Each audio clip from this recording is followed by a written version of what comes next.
Mes chers collègues, dans la lignée de la précédente audition, celle du Haut Conseil de la famille, de l'enfance et de l'âge, nous poursuivons nos travaux sur les familles monoparentales avec l'audition de Nicolas Grivel, directeur général de la Caisse nationale d'allocation familiale. Il est accompagné de Barbara Braviova, conseillère en politique sociale et familiale à la CNAF. Bienvenue et merci pour votre présence ce matin. J'ai à mes côtés les deux rapporteurs de notre mission Flash, Colombe Brossel et Béatrice Gosselin. La CNAF est chargée de la définition de la stratégie de la branche famille à l'échelle nationale. Elle pilote et anime le réseau des 101 CAF de France répartis sur l'ensemble du territoire qui assure le versement de prestations sociales et familiales dont bénéficient 33 millions de personnes, soit près de la moitié de la population. Monsieur le directeur général, vous nous donnerez des éléments sur les caractéristiques des familles monoparentales parmi le public des CAF, en particulier le montant moyen de prestations qu'elles reçoivent, les aides auxquelles elles sont éligibles et les difficultés qu'elles rencontrent en tant qu'allocataires. Les prestations sont essentielles pour bon nombre de ces familles, au niveau de vie nettement inférieur à celui des autres familles. 41% des enfants en famille monoparentale vivent sous le seuil de pauvreté contre 16% des enfants dont les parents sont en couple. Des évolutions de ces prestations sont-elles envisagées? En particulier, quelle appréciation portez-vous sur une éventuelle déconjugalisation de l'allocation de soutien familial, l'ASF? Quelles seraient ses conséquences sur les familles monoparentales et sur les finances publiques? Avez-vous des données sur l'ampleur du non-recours aux droits par les familles monoparentales, dont l'audition précédente nous a dit que ce non-recours semblait important? En parallèle, des articles de presse, notamment une enquête du journal Le Monde publiée en décembre 2023, ont mis en lumière une surreprésentation des familles monoparentales dans les contrôles effectués par les CAF, à même niveau de revenus, et ont par conséquent dénoncé le caractère discriminatoire de l'algorithme utilisé. Comment justifiez-vous cette surreprésentation des familles monoparentales au sein de ces contrôles ? Nous nous intéressons également au sujet des pensions alimentaires. Quel bilan pouvez-vous dresser de la mise en place de l'Agence de recouvrement et d'intermédiation des pensions alimentaires, l'ARIPA, et de l'action des CAF dans la matière? Y a-t-il des problématiques spécifiques rencontrées par les CAF selon les départements? Un prélèvement à la source de la pension alimentaire ne pourrait-il pas être plus efficace en se référant au modèle québécois? Enfin, vous pourrez nous faire part des initiatives mises en place par les CAF au niveau national ou local pour mieux accompagner les familles monoparentales et de vos éventuelles préconisations à la matière. Certains de nos interlocuteurs ont évoqué la création d'une carte famille monoparentale sur le modèle de la carte famille nombreuse. Cette mise en place vous semble-t-elle opportune? Vous avez également reçu en amont de cette audition un questionnaire pour lequel nous attendons des réponses écrites au plus tard le 1er février, s'il vous plaît. Monsieur le directeur général, je vous laisse sans plus tarder la parole. Merci Madame la Présidente, merci Mesdames et Messieurs les sénateurs, sénatrices. Ravi d'être avec vous ce matin, de poursuivre notre cycle d'audition qui vous a permis notamment d'entendre les auteurs d'un ouvrage qu'on peut considérer comme de référence, en tout cas je l'espère, sur les familles monoparentales que la CNAF a diligenté dans sa fonction études recherche et qui, je crois, fait l'état des savoirs. C'est le nom de la collection et le nom du dispositif sur le sujet. Et donc, il vous a d'ores et déjà, je crois, apporté à la fois par l'audition et puis par la lecture ou par le fait que vous ayez pu parcourir cet ouvrage, je pense, beaucoup d'informations utiles et précieuses. Et c'est pour ça que nous avions choisi ce thème il y a quelques années maintenant, parce que c'est le genre de démarches qui prennent du temps en termes de consolidation de l'ensemble des savoirs et des recherches sur un sujet. Nous avions, et vous en avez ressenti ce besoin, eu la volonté d'apporter un certain nombre d'éclairages sur cette catégorie, groupe des familles monoparentales, qui n'est pas à la fois un sujet nouveau, mais qui est un sujet dont on voit bien pour la montée en puissance statistique que vous avez bien en tête, qui occupe désormais, qui est devenu un objet de politique publique en tant que tel, et un objet social, bien entendu, bien avant d'être un objet de politique publique. Et donc on avait le même ressenti que vous au moment où vous avez lancé cette mission sur ce sujet, et on souhaitait pouvoir y contribuer par cette approche un peu scientifique et objectivée, encore une fois. C'est pas la production de la CNAF, c'est une production diligentée par la CNAF avec vraiment des sachants, j'allais dire, des experts sur ce sujet qui ont pu documenter cet aspect-là. Donc je suis d'autant plus ravi de le faire qu'on s'inscrit dans ce contexte et qu'on a une attention très forte sur les familles monoparentales. On l'a porté ces dernières années, je vais y revenir avec toutes vos questions, sur le développement d'un certain nombre d'outils, d'allocations, de dispositifs qui, de notre point de vue, étaient délibérément tournés vers les enjeux de familles monoparentales et en particulier les femmes, puisque vous connaissez les statistiques sur la part très très prépondérante des femmes qui représentent plus de 80% des situations de familles monoparentales concernées. On a aujourd'hui, on estime qu'on compte plus de 2 millions de familles monoparentales dans nos allocataires, de manière générale, sur nos 13 millions d'allocataires. Et donc, on est sur une proportion évidemment importante. On a clairement un phénomène de montée en puissance que vous avez déjà perçu, documenté. Si on regarde, si on compare par rapport à l'année 2000, on a finalement à peu près le même nombre de couples avec enfants à charge dans nos statistiques globalement en tant que tel, tandis que le nombre de parents isolés a augmenté en moyenne de 2% par an. Donc une augmentation continue et forte sur cette période, typiquement de ces situations familles monoparentales.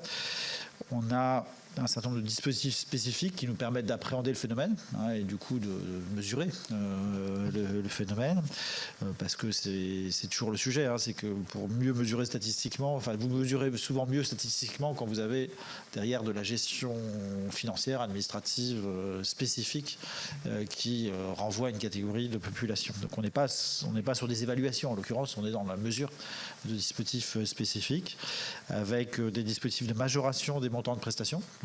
Comme vous le savez, il y a des majorations sur le RSA, 615 000 bénéficiaires, sur la prime d'activité, 881 000 bénéficiaires, et puis des règles de prise en charge des ressources plus favorables, notamment sur les calculs des allocations familiales, avec des prises en compte de plafonds plus adaptés à ces situations.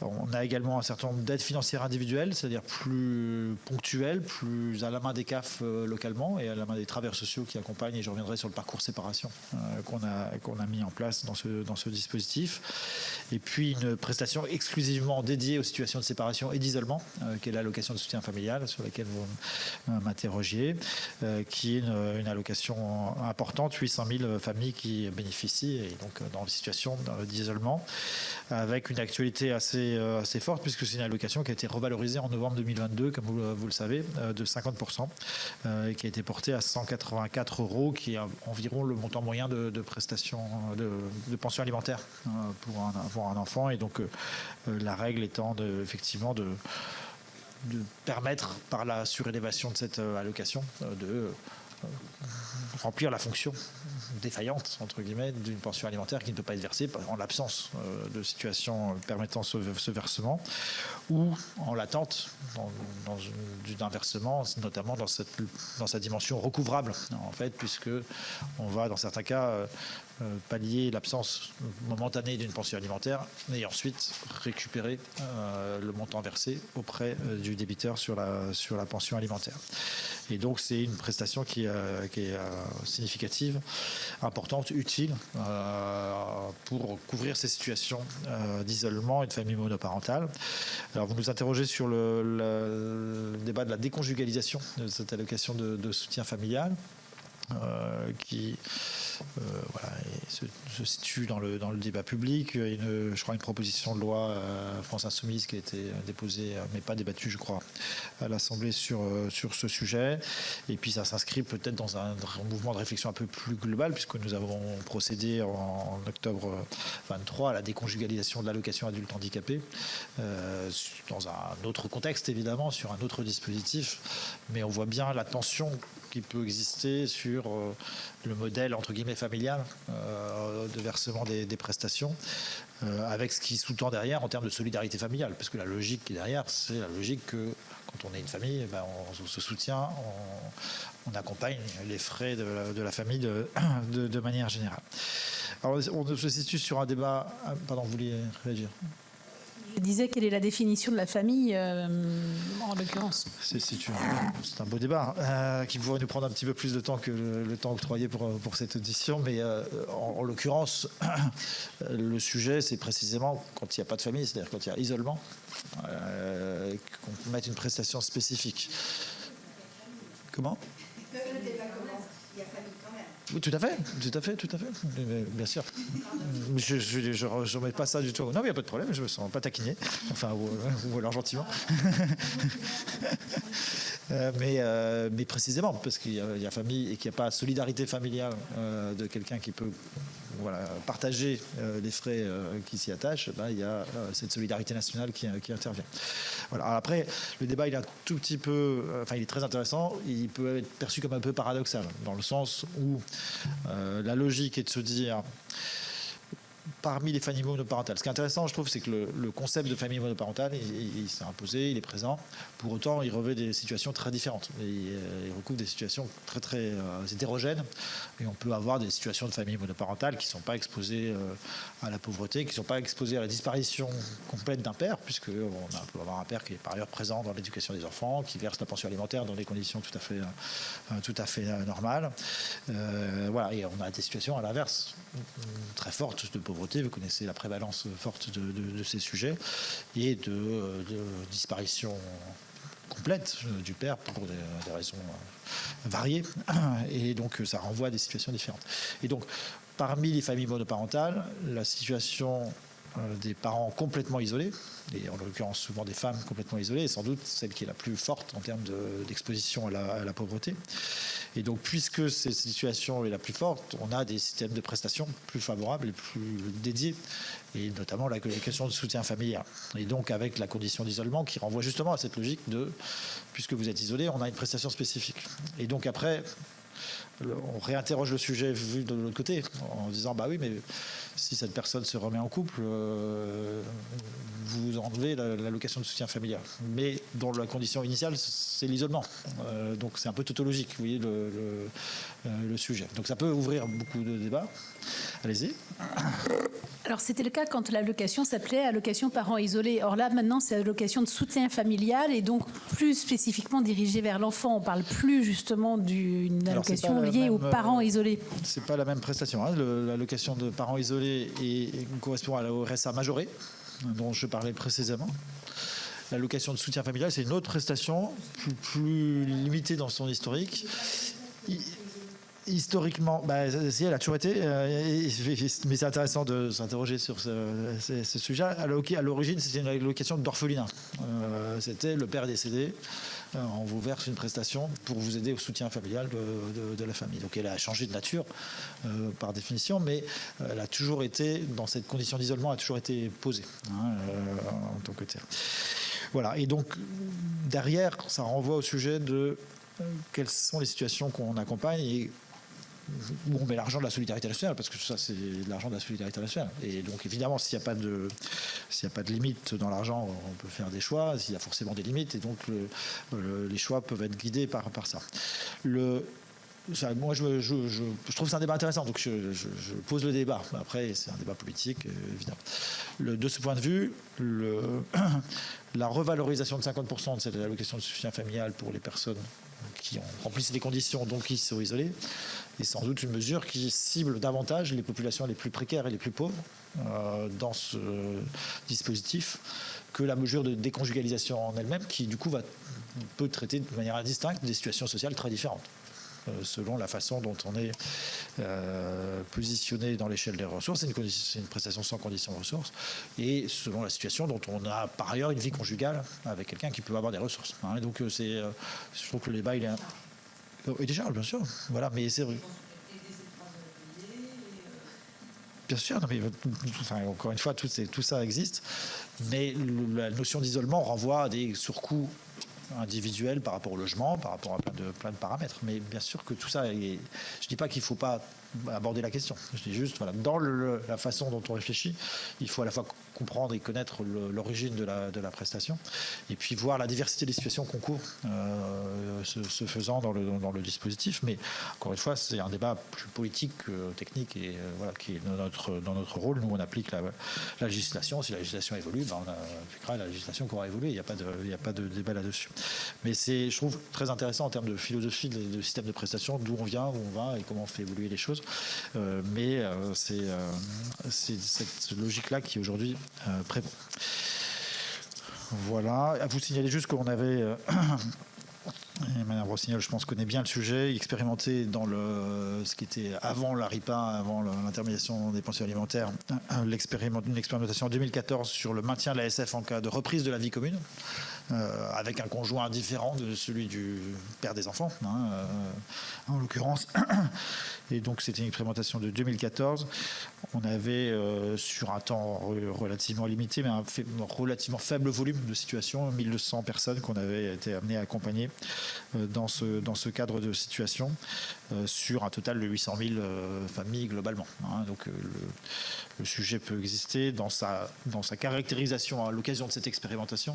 Il n'avait pas non plus été le signe d'une volumétrie très importante, mais il faut aussi limiter cette interprétation en fait que c'est une expérimentation de courte durée dans une période qui peut renvoyer aussi au sujet du non-recours que vous avez par ailleurs questionné. J'y viens désormais.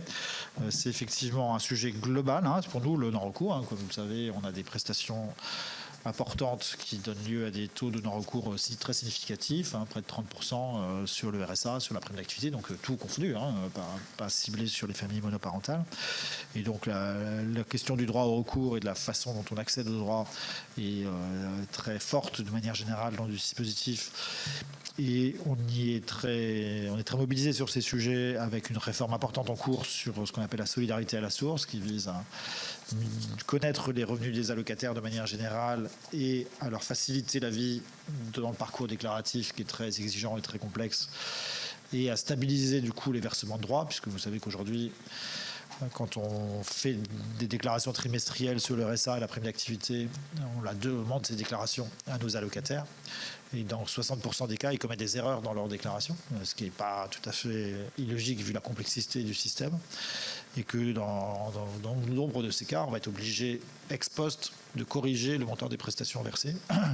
Et dans 2/3 des cas, de demander de l'argent en désindu aux allocataires concernés, ce qui est évidemment la situation la plus difficile pour des personnes qui sont fragiles, qui ont reçu une aide et qui doivent en rembourser une partie, souvent étalée sur un certain nombre de mois, mais c'est pas facile. Et donc ça contribue au non-recours. On en est conscient et certain, et sans doute de manière très significative dans les familles monoparentales qui sont les plus fragiles et les plus exposées. Donc le fait de faire cette réforme de la solidarité à la source, pour nous, doit être un élément de simplification, de stabilisation des droits et du coup d'amélioration du niveau de vie des personnes concernées de manière générale, y compris pour les familles monoparentales. L'allocation de soutien familial est l'une des prestations sur lesquelles on a un taux de non-recours. C'est toujours difficile d'estimer le non-recours, a fortiori sur une prestation de volumétrie plus faible. Mais on sait qu'il y a un taux de non-recours important. Et on se donne progressivement les moyens d'identifier ce non-recours et d'avoir des campagnes d'accès au droit vis-à-vis des publics concernés, qui nous ont permis, par exemple, sur une campagne menée fin 2021, d'aller chercher 3000 personnes et d'ouvrir des droits à l'ASF à 3000 personnes, femmes très majoritairement, touchées par la méconnaissance en fait de cette prestation, alors même que nous avions les informations et la perception que ces personnes pouvaient avoir droit à cette prestation. Alors, ce qui est toujours difficile dans les campagnes d'accès au droit, c'est que on cible un pourcentage d'allocataires par l'utilisation de nos données, donc de croisement de données. On pourrait parler d'algorithmes en l'occurrence, et en l'occurrence d'algorithmes très ciblés. On va revenir sur le sujet des algorithmes de manière subséquente, mais cet algorithme est très clairement ciblé sur les familles monoparentales et familles isolées pour leur faire bénéficier de l'allocation de soutien familial. Et donc, on a en l'occurrence ciblé 63 000 dossiers pour à la fin ouvrir 3 000 droits. Et donc ça veut dire que parfois, il y a des ciblages sur lesquels on n'a pas forcément toutes les informations. Et donc tous les droits ne pouvaient pas en réalité être ouverts. Mais on a un taux de déperdition très important de personnes qui ne répondent pas quand on les appelle, de personnes qui ne font pas la démarche, même quand on leur dit qu'elles peuvent faire la démarche. Vous savez que quand on fait des SMS ou qu'on passe un coup de fil en disant c'est la CAF, une bonne partie des gens pensent que c'est une blague, donc, ou que c'est du piratage, une tentative de piratage, etc. Ce qui existe par ailleurs. Donc c'est bien que les gens soient un peu méfiants, mais c'est vrai qu'ils ne sont pas habitués à ce qu'on les appelle pour leur ouvrir des droits. Donc une partie de ces gens sont en difficulté sociale et ont du mal à faire valoir leurs droits, même quand on leur dit qu'il y a des droits. Et donc c'est des sujets qui sont toujours délicats. Pour autant, 3000 personnes, c'est toujours 3000 personnes de plus qui sont rentrées dans le dispositif. Et donc ça vaut le coup de faire ce genre de campagne et les poursuivre en ayant progressivement le maximum d'informations pour que nos propres ciblages soient les plus pertinents possibles pour intervenir. Donc voilà sur l'allocation de soutien familial, à la fois un dispositif très important pour nous, revalorisé très significativement, ce qui s'est vu dans les chiffres en termes de mobilisation du dispositif, et très utile pour les familles qui sont concernées. Alors vous nous interrogez sur les algorithmes, j'en parlais à l'instant. Alors j'imagine que l'algorithme qui fait de l'accès au droit ne vous choque pas par principe. L'algorithme qui déclenche des contrôles peut générer plus de questionnements. On a effectivement eu plusieurs articles de presse ces derniers mois. On a eu une première série il y a 1 an et une série plus récente qui fonctionne un peu toujours sur le même mécanisme. On est toujours un peu surpris de ce type de débat, dans le sens où l'algorithme, en l'occurrence, est un exercice, un outil d'une grande simplicité. Enfin, c'est pas l'intelligence artificielle qui va faire Big Brother pour aller chercher des gens qu'on n'aurait pas trouvés, etc. C'est un algorithme qui nous renvoie le reflet statistique de nos prestations, qui nous renvoie la prévalence statistique des différentes situations et qui les lie au phénomène que j'évoquais précédemment, qui est le phénomène du risque d'indu, c'est-à-dire du risque de trop perçu, parce que risque d'erreur, majoritairement d'erreur. Il y a des indus qui sont frauduleux, ça existe, mais ils sont très minoritaires dans le flot de nos indus. Et donc nous, notre sujet, c'est d'appliquer la loi, d'appliquer les textes, de verser ce qu'on appelle le juste droit, ni plus ni moins que ce qui est le juste droit, et donc de s'assurer du respect des droits et du fait qu'on a versé ce qui devait être versé. Et donc les situations qui génèrent le plus d'indus sont pour nous les situations les plus préoccupantes, parce qu'en fait, générer des indus, ça veut dire embêter les gens après pour aller récupérer des indus. Et ce qui est, encore une fois, le pire du service public qu'on peut rendre, de dire je vous ai versé 600 € par mois, puis 1 an et demi après, excusez-moi, vous vous êtes trompé dans votre déclaration, je vous aurais dû verser que 450 €, merci de me rembourser 150 € fois 18 mois. Vous voyez bien l'impact que ça peut avoir sur les allocataires qui sont concernés. Et donc, dans le système actuel, puisqu'on n'est pas encore dans la solidarité à la source, c'est vraiment l'objectif de notre système d'algorithme, d'aller détecter les situations qui génèrent le plus d'indus. Et donc, dans cet algorithme, il nous renvoie la réalité statistique de notre fichier. Donc, il nous renvoie évidemment plutôt des populations en précarité, en difficulté, parce qu'on verse assez peu de prestations ciblées sur les publics les plus riches dans notre société. Et il nous renvoie les bénéficiaires des prestations les plus complexes, qui sont génératrices de plus d'erreurs et donc de plus d'indus. Et il nous renvoie les situations familiales qui sont génératrices elles-mêmes dans ces prestations complexes, du plus de difficultés, du plus d'erreurs et donc du plus d'indus, qui sont les situations les plus instables en réalité. Parce que on lit dans certains articles, vous chassez les pauvres, etc., etc. En fait, la situation la plus difficile, c'est pas celle des gens les plus pauvres qui ont 0 revenu en permanence. Cette situation, elle génère très peu de situations d'indus. La situation la plus difficile, c'est les gens qui alternent les situations professionnelles, qui ont des statuts différents, qui ont plusieurs employeurs et qui sont, on peut tout à fait le comprendre, complètement perdus quand il s'agit de déclarer tous les trimestres leurs ressources, en plus selon des règles qui supposent pas seulement de reproduire ce qui est en bas à droite de la fiche de paye, mais de faire des soustractions, des additions selon tel ou tel paramètre, selon qu'ils ont eu des frais réels, selon qu'ils aient des frais de repas, des frais de formation, des choses comme ça. Et donc, c'est ça qui génère de la difficulté et donc de l'incompréhension, et donc des erreurs, et donc des indus. Et donc c'est ces situations-là qui ressortent statistiquement, très simplement, de nos algorithmes et qui supposent qu'on aille regarder de plus près, de manière très minoritaire. On fait 4 millions de contrôles chaque année, il n'y a que 6% qui sont outillés par cet algorithme, sachant que l'algorithme ne fait qu'un outillage de public qui potentiellement présente un risque statistique important, mais derrière, c'est un humain qui regarde la situation de ces personnes, contrôle ces situations, il n'y a rien à dire, on ne dit rien. Il y a une situation où on doit de l'argent à l'allocataire qui s'est trompé en sa défaveur, 31% des cas, hein, c'est pas rien. Dans 31% des cas, on donne de l'argent en plus à l'allocataire parce qu'il s'est trompé en sa défaveur. Et dans les 2 tiers des cas, il s'est trompé en sa faveur, donc indu, et donc procédure de remboursement.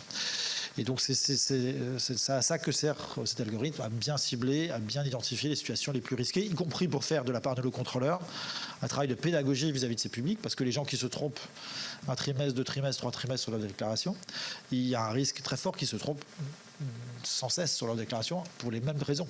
Et donc on puisse leur expliquer le plus tôt possible ce qu'ils doivent déclarer, comment ils doivent déclarer, pour ne pas régénérer de l'indu. Donc dans ce contexte-là, c'est pas très étonnant. Nous, on ne cible pas les familles monoparentales, pas du tout.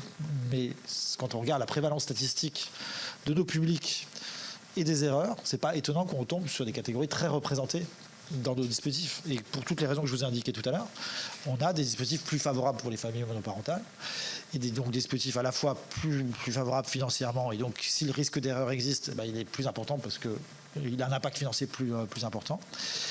Et puisque la condition d'isolement est une condition sur plusieurs de ces majorations et plusieurs de ces prestations, vous savez que le sujet de la conjugalité est un sujet important de la situation familiale dans l'appréciation de nos sujets. Et donc, le contrôle de cette situation-là fait partie des sujets importants qu'on doit vérifier, parce que si la personne est en couple alors qu'elle nous a dit qu'elle était isolée, il y a un problème par rapport à la délivrance de la prestation. Et donc, par nature, j'allais dire, la situation de famille parentale exige un certain nombre de situations, et notamment cette situation conjugale et de non-conjugalité, qui fait que ces publics ressortent spécifiquement, mais en fait c'est la réalité qui guide l'algorithme et pas le contraire. Vous voyez ce que je veux dire, c'est que c'est la réalité statistique des situations qui nous permet ensuite de détecter des situations identiques qui présentent des risques, et donc on va vérifier, et s'il n'y a pas de sujet, il n'y a pas de sujet. Voilà un peu la lecture qu'on peut faire de ce sujet, qui pour nous, de ce point de vue-là, peut susciter des débats, certes, mais qui ne renvoie pas à des problématiques discriminatoires, des problématiques de ciblage, de flicage des familles monoparentales en tant que telles, pour la raison qu'elles sont monoparentales. Alors, vous nous interrogez sur une belle réforme qui a été initiée il y a quelques années par étapes successives et qui a conduit à la mise en place de l'Agence de recouvrement et d'intermédiation des pensions alimentaires, l'ARIPA, et surtout la mise en place de ce qu'on appelle l'intermédiation financière des pensions alimentaires, avec l'idée que c'est un phénomène de masse, un tiers de pensions alimentaires partiellement ou irrégulièrement payées, donc générant des impayés très significatifs et contribuant à l'aggravation des phénomènes déjà documentés de pauvreté des personnes concernées par ces séparations, et les femmes en particulier. Et donc, de ce phénomène de société très, très large est apparue l'idée que la puissance publique, on est en fait dans un système de relations privées. Vous allez devant le juge, il y a un divorce, le juge dit « Monsieur, vous devez donner 30 € à madame », mais que sans le système de régulation publique, on arrivait à ce système d'impayés très, très massif. Et donc, la mise en place de cette intermédiation financière pouvait permettre, dans une logique de prévention. Alors, il y a 2 dimensions. Il y a une dimension il y a un problème, il faut le résoudre, et donc il faut aider au recouvrement des impayés de pensions alimentaires. Mais progressivement, la conviction qui s'est imposée, c'est qu'il fallait être plus en prévention, en anticipation, et qu'en mettant en service public les CAF, en l'occurrence, entre un débiteur et un créancier sur ces situations, on allait progressivement dissuader ou réduire le risque d'impayés, et ce faisant progressivement diminuer ce taux de 30%.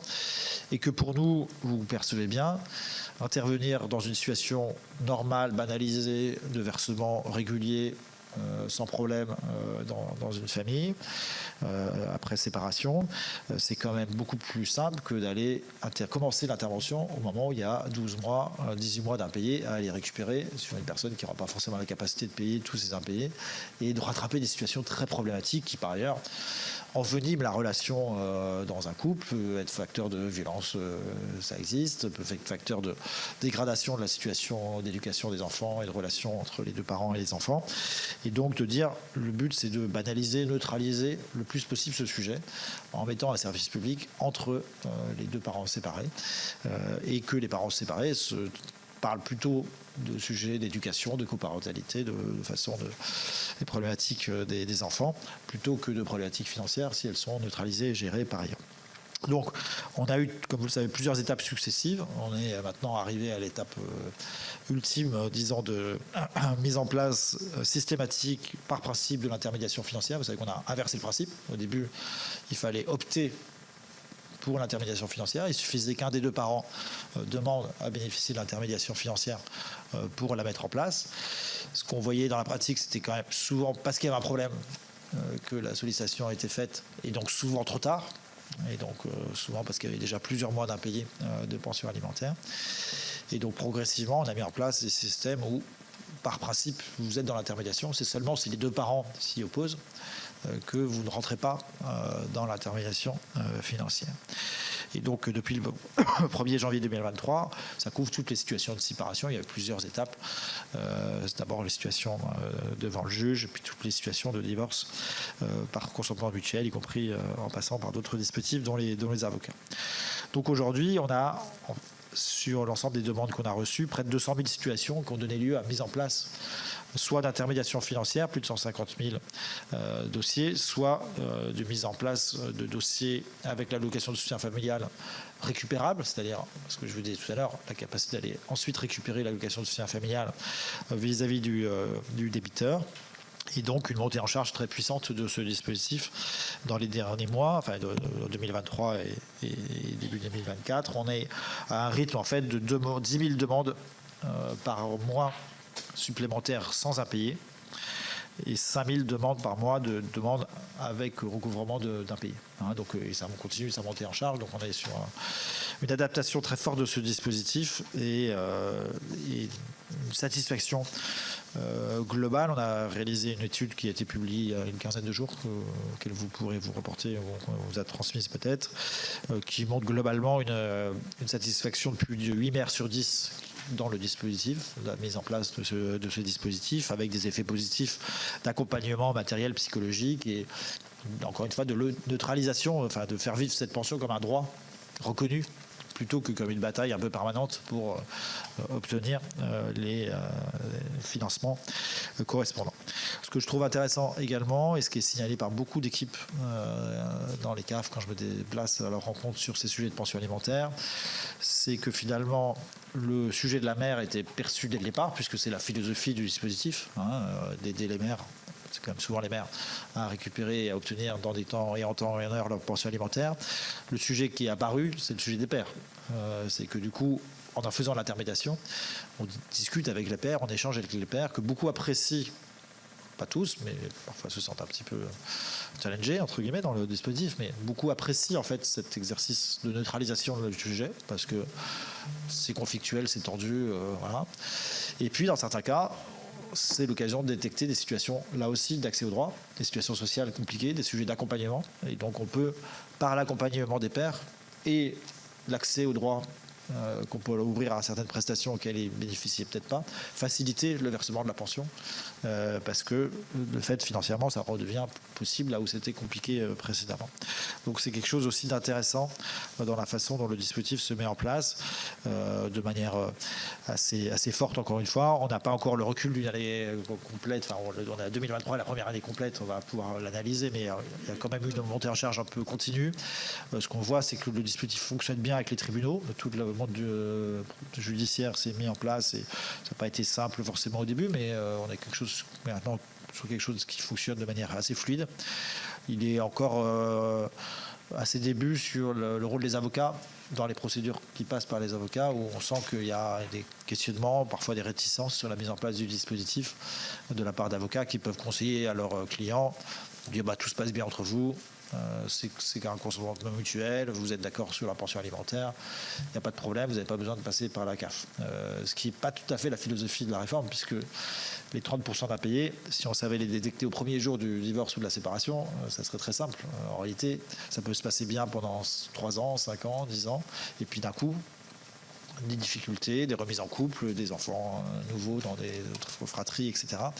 Et quelque chose qui se passait très bien peut d'un coup ne plus bien se passer. Et donc la philosophie de la réforme, c'est bien de faire la prévention la plus complète et de le mettre en place pour tout le monde, même quand ça se passe bien. Si ça se passe bien, ça se passera bien aussi dans le système d'intermédiation. Nous, on reçoit l'argent, on le reverse, il n'y a pas de problème, et tout est fluide.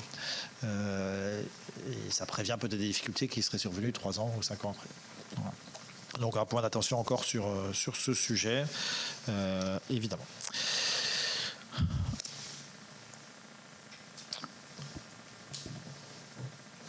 Voilà, je regardais un peu le questionnement que vous avez sur ce sujet. Aujourd'hui, le dispositif tel qu'il est, il nous paraît assez fluide et assez adapté dans sa mise en place.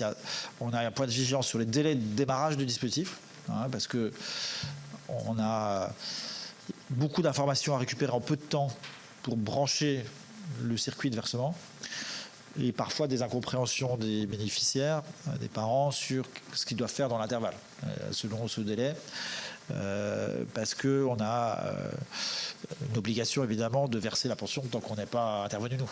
Et du coup, parfois, une compréhension puisque ça va se passer comme ça, et même s'il se passe un mois ou deux, en fait la pension n'est pas activée au début, ce qui fait que finalement on commence avec un impayé, alors que la situation ne le justifie pas, qu'il n'y avait pas forcément de problème. Donc il y a un peu de pédagogie à faire là-dessus. Peut-être progressivement aussi un exercice un peu de revue et de toilettage de textes qui ont été définis à l'origine dans des situations problématiques, tendues, contentieuses, j'allais dire, entre les conjoints, et qui du coup prévoient des procédures très normées, très établies d'aller-retour, d'accords, de transmission des documents, etc., etc., et qui peut-être dans certains cas sont un peu lourdes par rapport à des situations qui sont très consensuelles en réalité, et qui du coup prennent un peu de temps au démarrage et créent cette situation initiale un tout petit peu incertaine là-dessus. Voilà. Donc ça fait partie des sujets un peu de vigilance. Je pense qu'on n'a pas encore assez de recul pour aller plus loin dans les types de réflexions que vous évoquiez, du type prélèvement à la source ou pas, qui pose un certain nombre d'autres questions.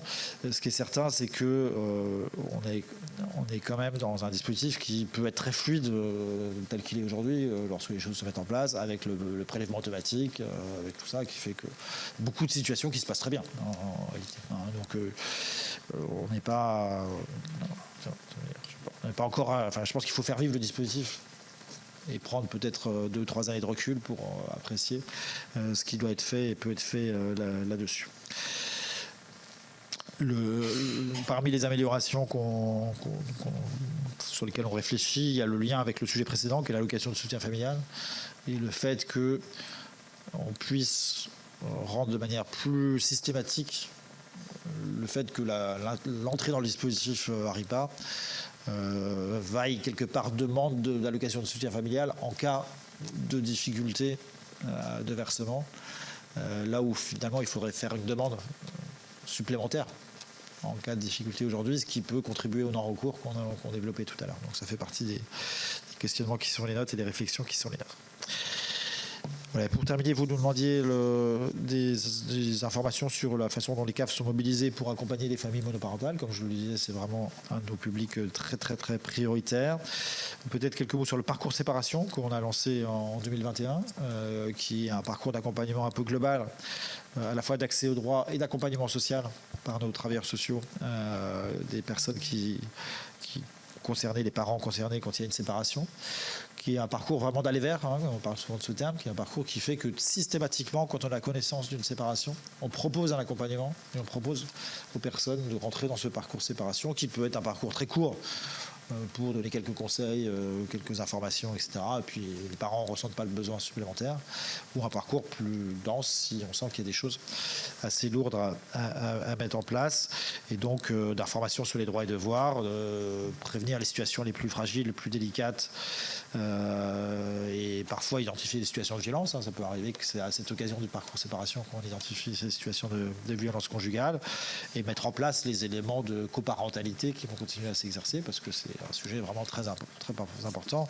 C'est un des sujets, là aussi, peut-être du paradoxe du terme monoparental, c'est que beaucoup de situations de familles monoparentales, il y a deux parents, même s'ils sont séparés, et que la qualité de l'éducation, le lien qui perdure avec les enfants et la façon dont ça se passe est crucial, y compris pour les enfants et le développement de l'enfant et l'harmonie de ces sujets. Et donc tout ce qu'on met en place de manière la plus apaisée possible au début doit faciliter ça. Si on sent qu'il y a des difficultés, on a un certain nombre de gammes d'interventions par la médiation familiale, par de l'aide à domicile qui peut intervenir sur ces sujets pour initier les choses, et par le financement des espaces de rencontre qui peut aussi être des lieux où on organise ces formes de rencontres dans des situations un peu plus difficiles pour que le lien ne se rompe pas totalement. Et donc là, on a quand même 400 000 familles par an qui rentrent dans ce parcours séparation. Et donc c'est une intervention tout à fait importante. Et quand on leur propose, dans un cas sur deux, les parents viennent vers nous, souvent les femmes, mais pour rentrer dans ce parcours séparation. On a, y compris avec nos collègues de la MSA, un certain nombre d'initiatives sur les situations de répit familial, qui peuvent être des sujets importants pour les parents qui sont concernés, et les monoparents en l'occurrence, aussi dans les situations d'enfants handicapés. C'est un des sujets qui peuvent être évidemment très, très lourds.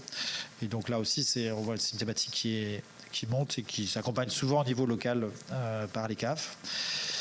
On a l'enjeu très fort de l'accès ce qu'on appelle désormais le service public de la petite enfance, et plus globalement sur les sujets d'accès à nos services aux familles, qui sont évidemment ouverts pour toutes les familles, et pas seulement pour les familles monoparentales, mais pour lesquels les sujets d'accès pour les familles monoparentales sont particulièrement posés. L'état des savoirs montrait bien que les familles monoparentales avaient plus de mal à accéder à ces services très fréquemment. Ça renvoie pour la petite enfance à des sujets d'attribution de place et aux critères des collectivités locales souvent pour l'entrée dans ces dispositifs. Ça renvoie à des sujets financiers aussi pour l'accès aux différents modes d'accueil des jeunes enfants. Vous savez que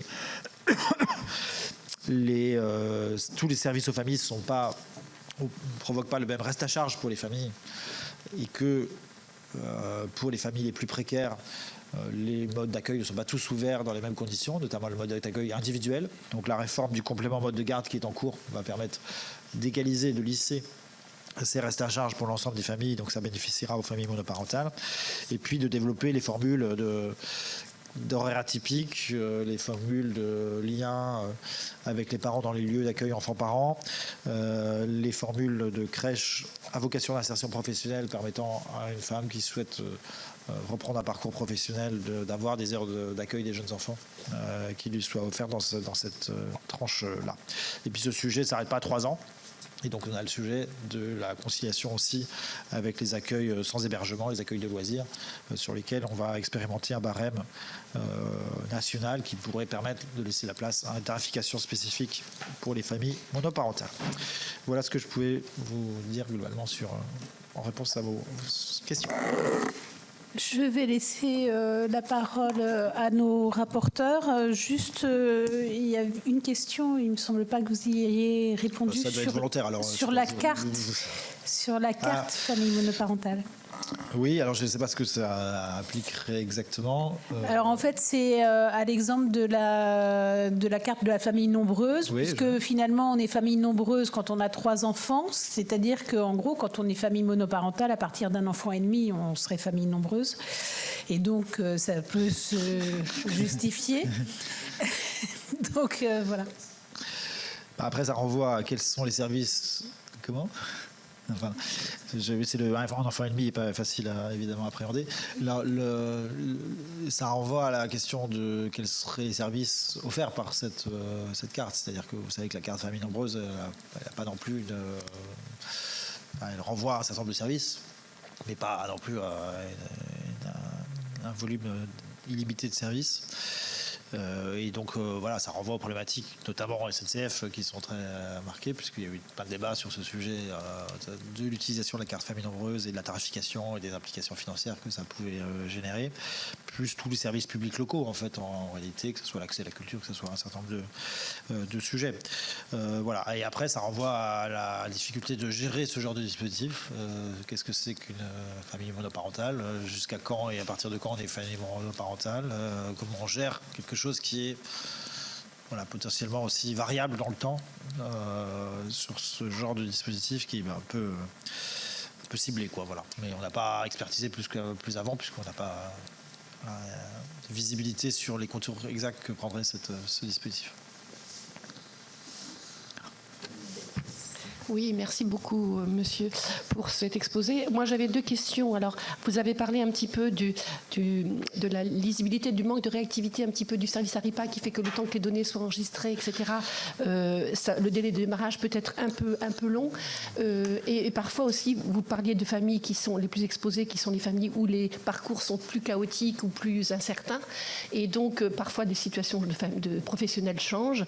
Et on met à la fois la personne qui verse la prestation familiale, qui verse le complément familial en difficulté, ou on met la maman en difficulté parce qu'il n'est pas versé. Est-ce que vous pouvez me dire quelles seraient, en dehors du prélèvement à la source, des solutions? Vous en avez un peu parlé, vous disiez que vous étiez en recherche d'amélioration, mais est-ce que vous avez imaginé quelques procédures qui pourraient faire évoluer rapidement cette fluctuation qui est évidente dans ces familles un peu fragiles et qui en souffrent? Ça, c'est le premier point. Et le deuxième, étant sénatrice d'un département rural, vous parliez donc surtout des répits familiaux qui peuvent être apportés par la CAF et la MSA. Est-ce que vous avez une idée un petit peu du nombre de structures qui peuvent envisager, qui peuvent proposer ça dans les départements? Combien est-ce que avez-vous un nombre à peu près de structures qui peuvent proposer ces répits familiaux qui sont indispensables et nécessaires aux familles monoparentales? Merci.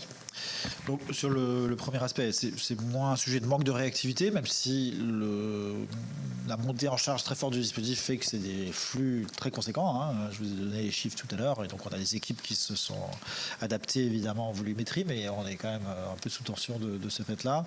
On va de nous-mêmes essayer de faire un certain nombre de progrès dans l'outillage. C'est un service qui est venu qui s'est créé pas de nulle part, mais qui est monté en charge quand même très très fortement ces dernières années, dont on va progressivement améliorer l'outillage, les systèmes d'information, la façon de travailler. Pour autant, il y a des étapes de démarrage qui sont en fait un peu incontournables de mise en place d'un service, hein, et donc de transmission des choses. Alors, avec la justice, c'est quand même assez fluide parce qu'on leur a fourni un portail qui évite aux parents de faire la démarche après avoir été à la justice. C'est finalement la justice qui fait l'entrée dans le dispositif. Donc si on n'avait pas ça, on serait dans des délais beaucoup plus conséquents de mise en charge, montée en charge. Et puis après, simplement d'initialisation, j'allais dire administrative, hein, de relations financières qui vont se mettre en place. Et donc d'aller-retour, de courrier qu'on doit adresser aux deux parents, de mise en place d'un système aussi bête qu'un prélèvement automatique, d'un RIB, de choses comme ça. Vous voyez, c'est des choses qui, dans un certain nombre de cas, peuvent prendre un peu de temps selon la réactivité. On est dans un sujet d'1 ou 2 mois. Hein. On n'attend pas 1 an. Mais vous voyez que selon les cas, si on ne répond pas dans les délais, on fait une relance. Vous voyez, ce genre de choses. Les parents, ils gèrent beaucoup de choses en même temps, notamment dans ces périodes. On peut parfois manquer un peu de réactivité de leur côté aussi dans ces sujets. Donc simplement ce que je disais, et c'est quelque chose qu'il faudrait regarder un peu plus finement et travailler, c'est que ce dispositif s'est mis en place initialement dans des procédures de conflictualité. Et donc, y compris pour mettre en place un respect des droits, une contradiction. Voilà, il y a des procédures que peut-être on pourrait en partie simplifier de ce fait-là. Et en tout cas, il faudrait les regarder d'un œil un peu nouveau compte tenu de l'inversion complète de la logique dans le principe. C'est-à-dire que maintenant, je vous ai dit, 10 000 demandes sans impayé, 5 000 avec impayé. Et surtout, le flux nouveau, il est en principe non problématique, puisqu'il est au démarrage. Donc, il y a toutes ces étapes-là. Après, c'est des étapes pas simples, parce que c'est des publics qu'on ne connaît pas forcément, qui ne nous connaissent pas forcément. C'est des publics qui, en fait, ne sont pas venus pour mettre en place l'intermédiation financière. Ils sont venus pour divorcer et mettre en place ces dispositifs ou se séparer. Et donc, voilà, c'est quelque chose qui vient à côté. Donc, il y a tout un travail de pédagogie, d'information qu'on a beaucoup fait auprès des professionnels de justice. Parce qu'en fait, le contact ne se fait pas avec nous, il se fait beaucoup avec les professionnels de justice. Donc, il y a vraiment fait rentrer dans les mœurs, dans la pratique, ce dispositif. Mais encore une fois, on n'est pas sur quelque chose de lourdement problématique. On est dans l'ordre de l'amélioration et un peu continu. Et c'est pour ça que je citais ce sujet, c'est que c'est plus la compréhension par les parents de ce qu'ils doivent faire en attendant que ça se mette en place. Parce que finalement, s'il n'y a qu'un mois ou deux, c'est pas très lourd, mais s'ils ont... Comment ? Non, mais ce que je veux dire, c'est que par rapport à ce qui était le dispositif avant de vous versiez des pensions alimentaires pendant des années, et puis à un moment donné, il y avait un problème, vous intervenez. Donc, évidemment, il faut que le paiement se fasse dans cette période-là. Et simplement, ça veut dire que si le dispositif n'est pas encore en place, il faut que le débiteur, il verse, même si c'est qu'un mois, il faut qu'il verse un mois de pension alimentaire. Et pas qu'il considère que parce qu'il y a une démarche qui est en cours de mise en place de l'intermédiation, il n'a rien à faire. Parce qu'autrement, on va commencer par un problème, quelque part, alors qu'il n'y a pas de problème. Et donc, c'est ça qu'il faut que les choses soient culturées et partagées et comprises par tous là-dessus. Pardon, le répit. Oui, c'est quelque chose qui est plutôt local et qui s'organise dans des partenariats locaux, qui n'est pas forcément complètement développé sur le territoire et qui peut renvoyer à des situations très différentes, parce que vous ne parlez pas de la même chose si vous avez parlé d'un enfant de 0 à 3 ans ou si vous parlez d'un enfant plus âgé. Le sujet peut exister. Le répit, vous parlez de répit. Oui. C'est ce que je dis, c'est que c'est des réalités très différentes. Parce que vous voyez bien que ce n'est pas la même structure qui va prendre en charge votre enfant de 0 à 3 ans ou qui va prendre un adolescent. Et donc, c'est des partenariats locaux et des offres de services locaux qui doivent se travailler sur la petite enfance, comment on organise des sujets de prise en charge partielle quand la femme en l'occurrence, n'est pas dans une logique de mon enfant, je l'inscris dans un système de garde du lundi au vendredi. Néanmoins, on connaît les avantages de la socialisation, on connaît les avantages pour le développement de l'enfant, puis c'est quelque part une forme de répit aussi. Donc comment on initialise ces logiques de partage du temps aussi, de venue dans des lieux d'accueil enfants-parents, parce que ça permet aussi de prendre un premier mouvement dans le collectif, et puis de dire il y a des situations et des solutions, et on sait gérer des solutions, c'est pas toujours facile, et pour les gestionnaires de crèche, ça suppose un peu d'ingénierie, mais on sait gérer une situation. On peut prendre votre enfant une demi-journée par semaine et quelque part le répit peut être un objectif incident, mais ça sert à ça aussi. Vous voyez ce que je veux dire. Ou alors c'est le répit qui est l'objectif, mais ça sert aussi à la socialisation de l'enfant. Donc tout ça se complète dans le dispositif. Si on parle d'enfants plus âgés, c'est d'autres dispositifs qu'il faut mettre en place, d'autres accompagnements. On voit bien toute la dimension accueil de loisirs qu'on développe et qu'on accompagne. Et puis après, il y a des situations un peu plus lourdes et un peu plus difficiles. Je parlais de la situation d'enfant en situation de handicap tout à l'heure. Tu m'as fait comprendre, puisque bien sûr, toutes ces structures d'aide à de garde de l'enfant, etc., plus âgés, plus jeunes, mais je pense, quand on parlait de structures de répit, j'étais avec une association là, ce week-end, et c'était en fait une association qui est aidée par la CAF, l'UDAF et la MSA, et dont le principe est de proposer aux familles, aux parents isolés, un moment de répit dans le week-end, c'est-à-dire de leur donner, de prendre les enfants par groupe avec des éducateurs, etc. Est-ce que vous avez, je voulais savoir à peu près si vous aviez quelque chose qui s'étend à travers dans les différents départements, ou si c'est relativement encore très très à la marge. Je ne sais pas si on peut dire à la marge, mais en tout cas, c'est plutôt en cours de développement et donc c'est pas généralisé. Il n'y a pas une offre de service nationale homogène sur ces sujets aussi forte que sur les crèches ou les accueils de loisirs. C'est beaucoup dans les partenariats locaux, c'est beaucoup dans les initiatives qui se font, mais c'est quelque chose qui nous tient à cœur et qu'on a plutôt tendance à développer. Excusez-moi, Colombe Brossel. Merci, merci beaucoup.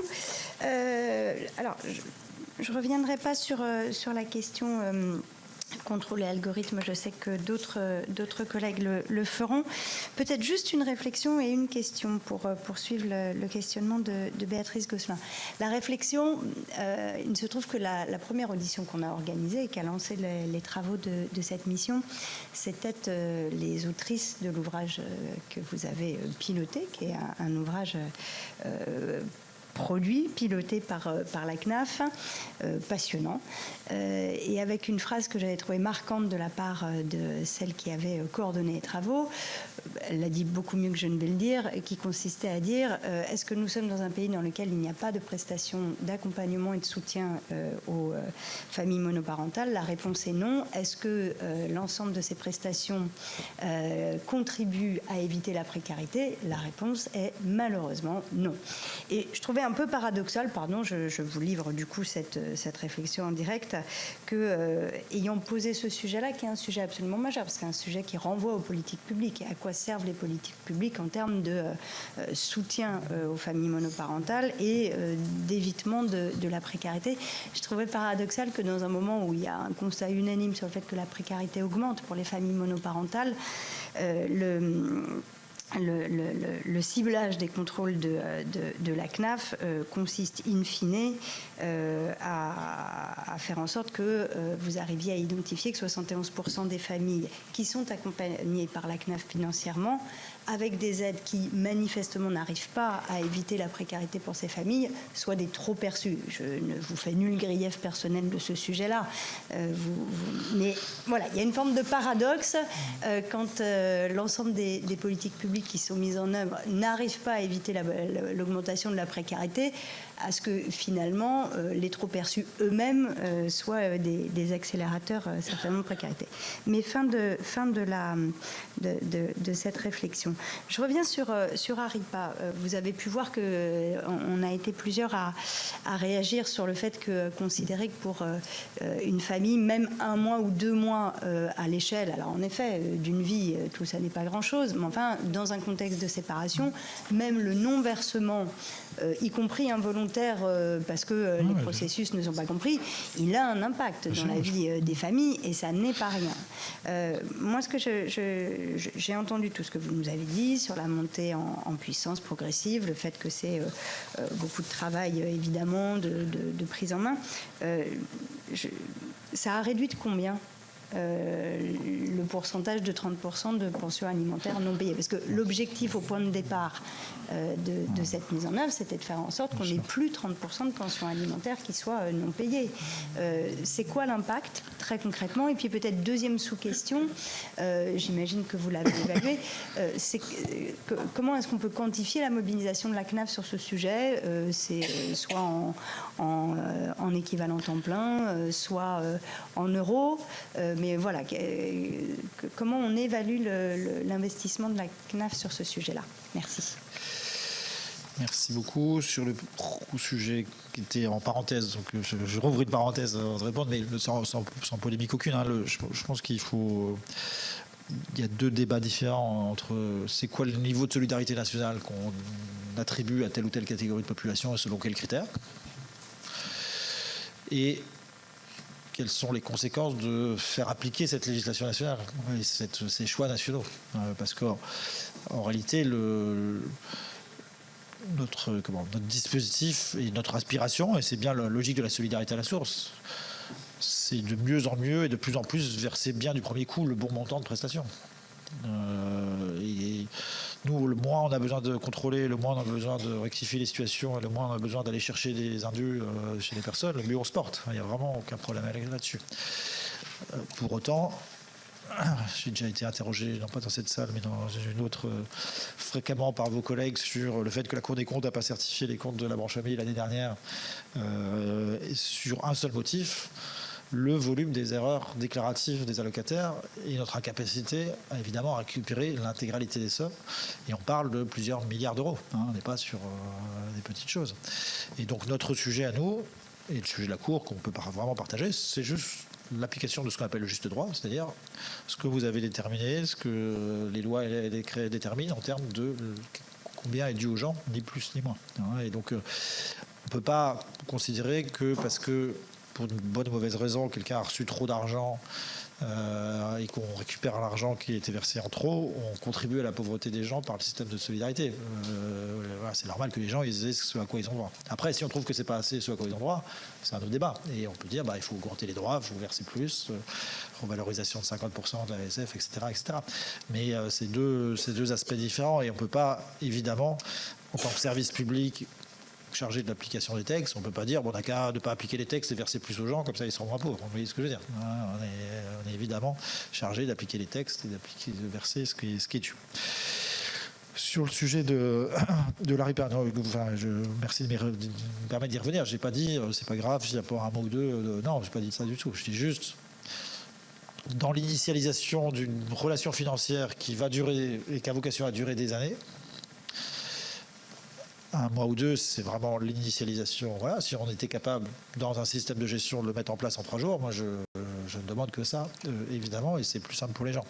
De fait, aujourd'hui, les allers-retours nécessaires avec les familles pour mettre en place le dispositif génèrent, et encore une fois, c'est l'application des textes sur la façon dont on fonctionne, génère ces délais. Notre charge également, donc c'est aussi un sujet de préoccupation pour bien gérer ça, initialiser le mieux possible les choses. À la fois la charge d'initialisation et la charge qui est liée à la gestion des impayés, des situations difficiles, parce qu'en fait, la lourdeur est beaucoup plus sur les situations problématiques que sur les situations pas problématiques. Et donc, moins on aura de problèmes, je vais revenir sur votre question après, moins on aura de problèmes. Et si on arrive progressivement à diminuer le taux et à diminuer les situations, on vient nous chercher trop tard, plus on aura de moyens à mettre sur l'initialisation. Si les textes s'ajustent progressivement et nous permettent d'aller plus vite, ça sera d'autant plus fluide. Vous voyez ce que je veux dire? Donc je ne dis pas que ça prend un problème, c'est pour ça que je vous en ai d'ailleurs parlé, c'est que je considère que c'est un problème, d'autant que ça génère de l'incompréhension. Et que parfois on peut rater un mois de versement alors qu'on part dans une relation consensuelle et on crée un problème dès le départ, quelque part, même s'il est rapidement résolu en réalité, parce qu'on va rapidement dire à la personne vous auriez dû verser directement cet argent et que les choses se mettent en place.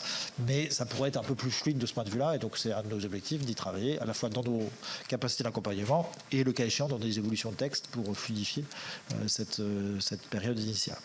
Sur l'impact sur le taux, c'est beaucoup trop tôt malheureusement pour répondre à cette question. Il nous faudra beaucoup plus de recul, et d'ailleurs c'est pas un taux, je pense, qu'on mesure instantanément. Je pense qu'il faut un certain nombre d'enquêtes, d'appréciation sur ce sujet.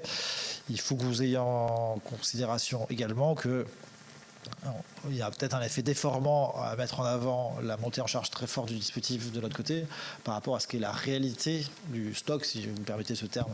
Voilà, c'est qu'on est beaucoup sur le flux, mais que la masse principale des pensions alimentaires versées ou non versées dans ce pays aujourd'hui sont des gens qui s'étaient séparés avant 2022-2023. Et donc, et comme je vous le disais, souvent les problèmes d'impayés ne viennent pas tout de suite au début.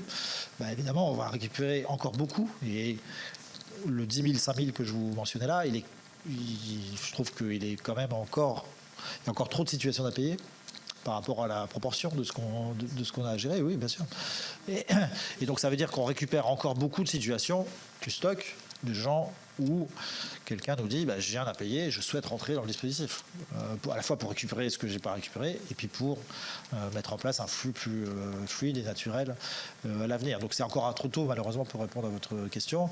Ce qu'on voit bien quand même, c'est que la normalisation et la banalisation du dispositif fait qu'on est sur et c'est naturel, vous allez me dire, mais la proportion de cas problématiques qu'on aura à gérer diminue progressivement, parce que plus on va augmenter le flux entre guillemets banal, normal, qui se passe bien, plus on va réduire les situations problématiques. Mais on est encore un peu là, loin de la masse des situations de pension alimentaire prononcées avant la mise en place de l'intermédiation. Donc ça, c'est quelque chose qu'on mesurera progressivement. Et encore une fois, sur 30%, si on arrive à 28, 27, 25, etc., c'est déjà du gagné. Ça ne sera pas instantané d'arriver à 3 ou 4% sur ce taux, mais c'est bien l'objectif de la mise en place du dispositif. Et puis, vous avez une dernière question qui m'a échappé.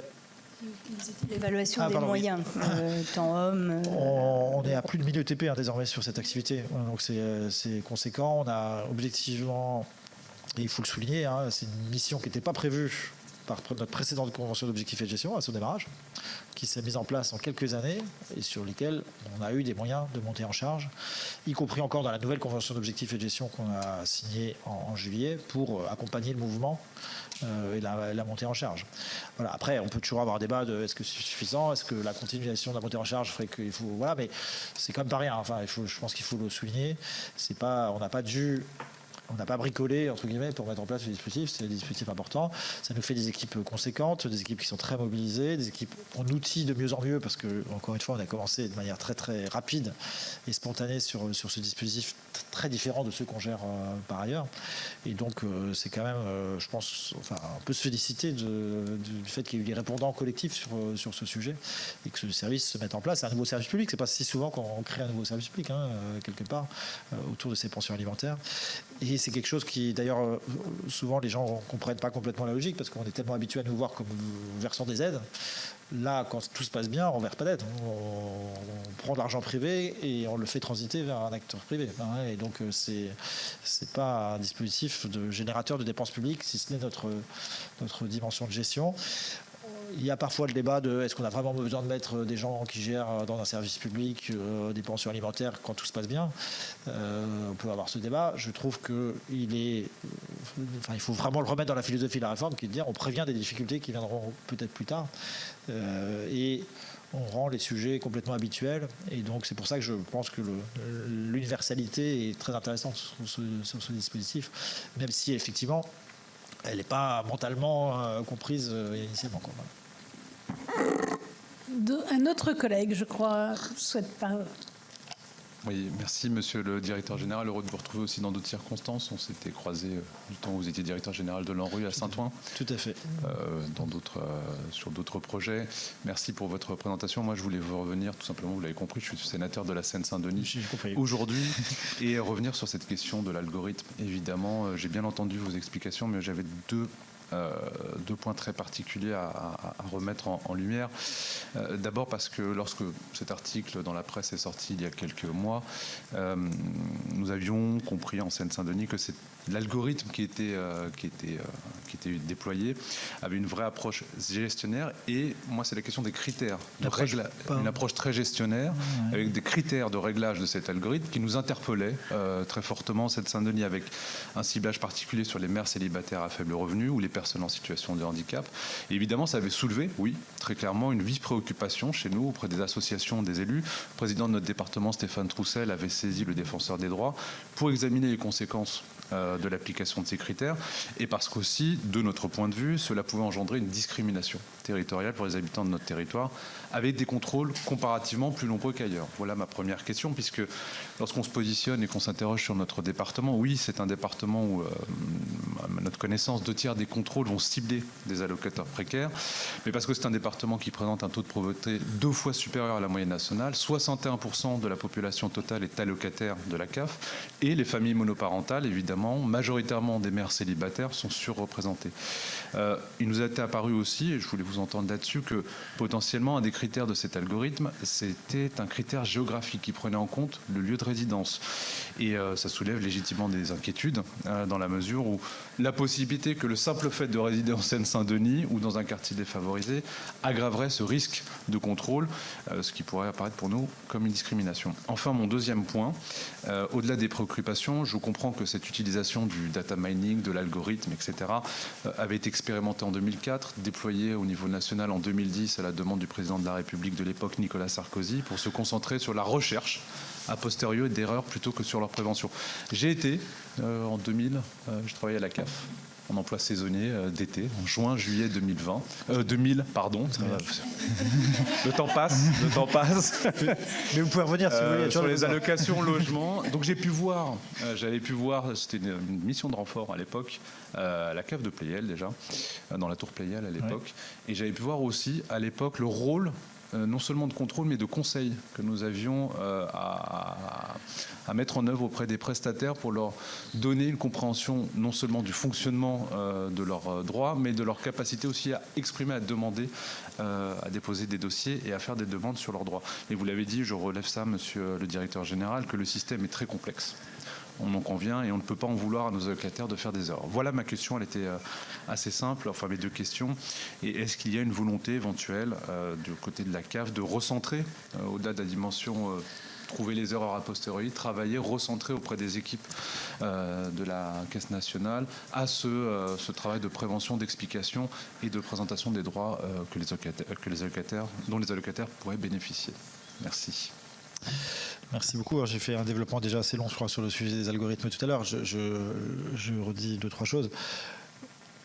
Encore une fois, vous avez bien vu les choses, je pense, dans votre période saisonnier, même si la situation n'a pas fondamentalement s'est améliorée sur certains aspects, mais je pense que beaucoup de choses que vous avez vues restent valides aujourd'hui. On a des prestations qui sont majoritairement tournées vers des publics fragiles. Et parmi nos prestations, les prestations les plus complexes sont tournées vers les publics les plus fragiles. Parce qu'on a par ailleurs, si vous voyez, le système d'allocation familiale, qui est par ailleurs plus universel, et une prestation extrêmement simple. On connaît le nombre d'enfants, on a un barème, c'est fini. Et on a une information automatiquement sur les naissances, il y a très peu de choses à faire. Si le système des prestations familiales universelles était très compliqué, et supposait une intervention très complexe sur la déclaration des revenus, on aurait et c'était notre prestation principale, ou unique, pour raisonner comme ça, on aurait une représentation par l'algorithme, mais par l'utilisation statistique de ces éléments, très différente de la population. Donc ça n'est que le reflet. Enfin, vraiment, il ne faut pas avoir une vision de cet algorithme très Big Brother, ça n'est qu'un reflet statistique. Point final. Après, on peut se dire, oui, mais du coup, ça cible des populations. C'est les populations qui bénéficient de ces prestations avec les situations les plus propices à faire des erreurs. Et donc à générer ces indus qui sont, vous l'avez rappelé, tous les problèmes qui s'y attachent. Voilà. Après, on peut caractériser les choses. Je trouve que ce sujet mérite, et c'est l'intérêt de nos échanges, mérite de la pédagogie, mérite de la visibilité, de la transparence. Et donc nous, on souhaite rentrer dans ce débat et qu'on avait, avant les articles de presse d'ailleurs, décidé de lancer un travail pluridisciplinaire avec des experts d'horizons différents, d'analyse de nos pratiques sur ce sujet des algorithmes, et qu'on souhaite à partir de ce printemps, parce que c'est un travail qui a démarré il y a un an, partager assez largement avec les acteurs associatifs et publics, pour expliquer ce que c'est, montrer ce que c'est pas, et débattre, parce que je pense que c'est utile d'avoir ce débat. Typiquement, les articles ou certains propos militants, etc., d'origine de tout ça, je ne pointe pas les gens qui réagissent par rapport à ce qui est dit, mais ceux qui disent des choses disent, par exemple, vous ciblez les bénéficiaires de l'AH, et donc les handicapés. Voilà. Si on regarde précisément le sujet que j'ai fait, le paramètre qui ressort comme en présentant des risques d'erreur importants, c'est les bénéficiaires de l'AH qui travaillent et qui du coup ont des combinatoires de déclarations à faire et des instabilités de situation personnelle qui sont plus importantes et qui génèrent des erreurs. Donc c'est pas parce qu'ils sont handicapés ou qu'ils sont bénéficiaires de l'AH que ça ressort. C'est parce qu'on est dans une situation d'instabilité, de variabilité des ressources et de complexité infinie. Parce que si vous connaissez l'AH et vous connaissez les situations de travail pour les personnes qui sont AH, objectivement, complexité infinie. Et donc c'est là qu'il y a des erreurs qui viennent se nicher. Et c'est là qu'on va mettre le public qui est déjà fragile, qui travaille, on va le mettre dans une situation de risque vis-à-vis de notre système d'allocation, parce qu'on va lui verser des choses et qu'on va lui récupérer après, en l'occurrence. Et donc c'est ça qui est ciblé, c'est pas les personnes handicapées, c'est pas l'AH de manière générale, c'est ce type de situation. Pourquoi le système est comme ça ? C'est qu'on a un système social qui est très réactif. C'est ce qu'on nous demande et c'est normal. On veut s'adapter à l'évolution des gens, de la situation des gens, parce qu'ils peuvent tomber dans la pauvreté d'un coup. Il faut qu'on puisse brancher un système social là-dessus. Pour qu'il soit très réactif, le système, on demande de connaître des ressources très fraîches, très récentes aux gens. Aujourd'hui, on n'a pas l'information sur ces ressources. Jusqu'à maintenant, on n'avait pas l'information sur ces ressources. Donc on demande aux gens de nous les déclarer. Et ce faisant, ils se trompent massivement, 60%, je disais, sur RSA après une activité. Et donc, on génère un système qui, par nature, génère sa propre difficulté et ses propres incompréhensions. Et donc, d'où la réforme de la solidarité à la source, en disant, si on a les informations sur les revenus des gens, ils ont moins de travail de déclaration, Ils auront juste à vérifier, on va faire des déclarations pré-remplies. Et deux, ils n'auront pas ce travail de vérification ex post de est-ce qu'ils nous ont bien déclaré les choses. Et donc c'est vraiment la nature du système qu'on veut changer. Et moi je serais ravi qu'on n'ait plus besoin d'algorithmes pour aller vérifier des situations qu'on aura à la source, pour le coup, éviter en termes d'erreurs et éviter en termes de situation. Voilà. Et donc la logique territoriale, elle est malheureusement le reflet de ça aussi. C'est-à-dire que si vous avez sur un territoire, je connais effectivement un petit peu la Seine-Saint-Denis, vous l'avez rappelé, vous avez une concentration de publics pauvres, de publics en difficulté, de publics qui ont des situations instables, ben vous avez une démultiplication du risque d'erreur qui s'y attache et donc une attention particulière qu'on doit avoir là-dessus. Donc voilà, c'est pour ça que je trouve que notre échange permet d'apporter un certain nombre d'explications et je vous en remercie. C'est pour ça qu'on souhaite faire à notre échelle et modeste, hein, mais un débat un peu ouvert sur ce sujet. Là où ces outils ont été créés, vous le rappelez, dans une logique, non pas de non-transparence, mais dans une logique tellement statistique, en disant on ne veut pas d'intervention, enfin on ne veut pas bidouiller ces critères en fait. On fait juste un miroir statistique. Et donc finalement ces critères, ils n'ont pas beaucoup de... C'est pas un choix délibéré de dire je vais mettre cet indicateur, c'est juste la réalité statistique qui va nous faire les choses. Et donc là où pour le coup, personne n'a regardé ces variables-là, pour ne pas être tenté de dire ah ben, on ne va pas prendre celle-là, on va mettre celle-là, je vais plutôt mettre... Non, c'est vraiment neutre. Si on n'avait pas ces systèmes, bah, nos contrôleurs, ils contrôleraient quand même parce qu'il faut contrôler des situations et il y a une réalité. Et ils le feraient avec leur savoir-faire, leur expertise, et ben, ils iraient voir pour une bonne part les mêmes publics, ou peut-être parfois sur une base un peu plus discrétionnaire, ce qui n'est pas forcément beaucoup mieux, ou adapté pour aller voir des situations qui ne présentent pas réellement de risque et qui ne sont pas totalement nécessaires de regarder. Donc c'est ça la logique dans laquelle on se situe, et vraiment sans volonté de cibler, discriminer, attaquer telle ou telle catégorie de public ou tel territoire. Y a-t-il d'autres questions? Puis-je vous poser une toute petite question hors cadre? Alors là, pour le coup, c'est hors cadre ou pas d'ailleurs. Non, c'est sur l'allocation universelle d'urgence qui a été mise en place. Ouais, tout à fait. Nous dire comment ça se met en place, parce que c'est difficile de vous avoir là et de pas vous poser cette question tout de même. Écoutez, c'est donc une aide d'urgence que vous aviez votée il y a moins d'un an. Hein.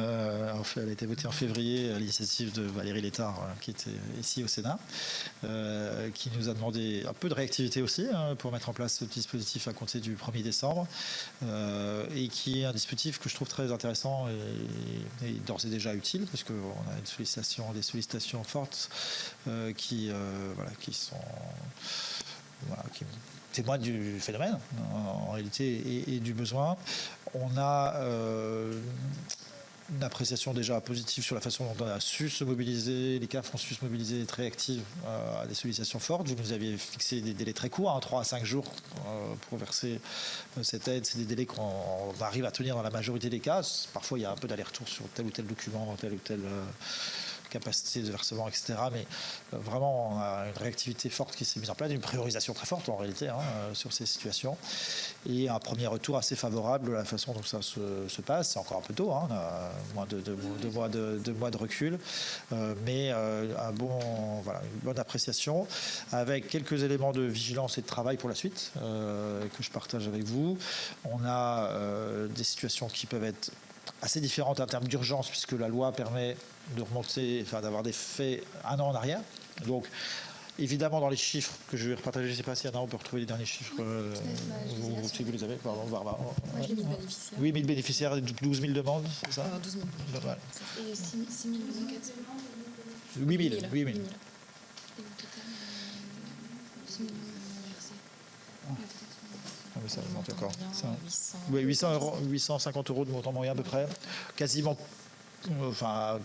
exclusivement des aides directes. Vous savez que vous avez une modalité aide ou prêt. Les prêts sont très minoritaires, évidemment. 70 prêts, c'est ça. On connaît vraiment à l'émergence du dispositif. Et donc, vraiment un intérêt fort pour la partie aide directe, mais c'est normal. Donc, dans cet effet-là, dans ces chiffres-là, il y a l'effet... On remonte 1 an en arrière. Donc évidemment, il y a des gens, des bénéficiaires, et c'est fait pour ça, tant mieux, qui sont venus, mais dont pour les faits étaient parfois relativement anciens, et dans des situations d'urgence qui peuvent être variables. Donc c'est aussi quelque chose qu'il faudra apprécier dans la durée et dans le flux normal, entre guillemets, que j'allais dire. Là, on a On a déjà une première baisse des sollicitations hebdomadaires, mais ce qui est normal, puisqu'il y avait cet effet initial, disons. Mais on est quand même sur des volumétries sans doute plus importantes que celles qui avaient été anticipées et estimées, mais ça, encore une fois, ça répond à un besoin. Sur un point de vigilance sur la relation avec notamment les forces de l'ordre, puisque vous savez que c'est principalement un dépôt de plainte qui peut être à l'origine de ces faits, ce qui, à la pratique, montre aussi parfois l'hétérogénéité du format des plaintes et parfois un peu la difficulté pour les gestionnaires de remonter sur l'analyse de faits qui ne sont pas forcément identifiés en tant que tels comme violence conjugale. C'est-à-dire qu'il faut parfois lire des plaintes assez longues et malheureusement assez sordides sur certains détails, etc., qui, de notre point de vue, ne sont pas nécessaires à nos gestionnaires, dont ce n'est pas le métier par ailleurs, et qui peuvent être un peu, d'ailleurs, pesantes, comme exposition à des situations individuelles assez lourdes. Et là où on voit que certains commissariats ont développé des attestations en réalité de dépôt de plainte pour violence conjugale, dans d'autres cadres, ce n'était pas fait pour l'aide d'urgence, mais et qui nous paraissent, nous, assez intéressants, parce que du coup, ça nous simplifierait beaucoup déjà la charge de gestion, parce qu'encore une fois, réagir très vite sur ces situations, c'est nécessaire, mais c'est parfois un peu dur dans la charge. Et puis, ça nous neutraliserait un tout petit peu les aspects émotionnels, entre guillemets, qui s'attachent à des situations en plus très personnelles qu'on n'a pas besoin de connaître, en l'occurrence. Donc, c'est un travail qu'on souhaite mener avec le ministère de l'Intérieur sur ces sujets pour simplifier. Mais on a quand même des forces de l'ordre qui sont présentes, réactives et qui outillent ces sujets, mais parfois la qualification elle-même n'est pas si évidente à trouver dans la description de faits qui concerne deux personnes qu'on ne connaît pas forcément et dont on ne sait pas forcément qu'elles sont en couple. Et donc, il faut là aussi améliorer peut-être un peu la façon d'identifier les choses. Mais ça fait partie des choses intéressantes qu'on commence à faire remonter sur ce dispositif dont l'utilité est éprouvée. On a aussi une hétérogénéité sur la dimension accompagnement social, puisque vous savez, on permet aux femmes concernées de demander un accompagnement social à cette occasion. Et ce qui plutôt renvoie aux conseils départementaux qui se saisissent aussi progressivement de ce dispositif nouveau, encore une fois. Donc franchement, je ne leur jette pas la pierre, c'est vraiment très émergent. Mais quelque part, ça nous donne un socle et un motif de coordination et des acteurs locaux sur ces sujets qui est intéressant et qui sera utile quoi qu'il en soit. Donc, voilà. Vous savez qu'on expérimente par ailleurs dans 5 départements le pacte Nouveau Départ. Dans le cadre des 5 départements, c'est la CAF qui est placée en position de coordination sur ce sujet. Donc tout ça fait sens aussi autour de la thématique des violences conjugales, dont je vous disais qu'elles ne nous étaient pas totalement ignorées, parce qu'on a des situations qui viennent via le parcours séparation, via des gens qui expriment des choses à ce moment-là, mais là c'est plus spécifiquement dédié sur ce sujet. Et donc c'est un axe pour lequel on est nous-mêmes intéressés, mais pas pour dire on fait à la place des autres, pour dire on fait avec les autres et on a un rôle dans le système. Et le fait qu'il y ait une dimension financière sur cette aide, évidemment, désigne un peu plus la CAF que d'autres acteurs. Voilà ce que je peux vous dire dans le cadre, Madame la Présidente. Écoutez, merci beaucoup. Merci aussi d'avoir répondu un peu hors sujet, mais c'était important. Non, c'est pas totalement hors sujet en plus. Oui, dans le sujet. Et donc, voilà, merci d'être venu répondre à toutes nos questions et nous allons ensuite poursuivre nos travaux. Notre rapport sortira, normalement, nous devrions le présenter pour le 29 février. Flash. Oui, Flash. Mission Flash.